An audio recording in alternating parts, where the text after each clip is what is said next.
Hi guys, it's your girl India. I am back to show you how to open a Supra box. It's pretty easy, but when you're a starting agent, it can be a little difficult to know what you're doing. So let's do this.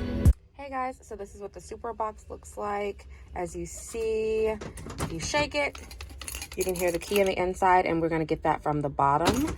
So what you're gonna do is go into your app and put in your code.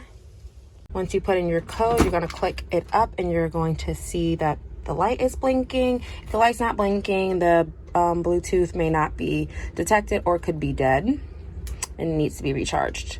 So then you'd have to reach out to the listing agent, but once you see it blink, blink, blink, you're just gonna press the bottom up like so, like that, and you have the key. Pretty simple, pretty easy. Hopefully this is helpful. So yeah, I wanted to show how to use the Supra box because my first few months of real estate, I had such challenges with it because just hearing the explanation, it wasn't good enough for me. I'm a visual learner, so I needed to see it. Hopefully this helps some agents that are just getting started understand the mechanisms of how to use a Supra box. And yeah, catch you guys next time. Peace and blessings.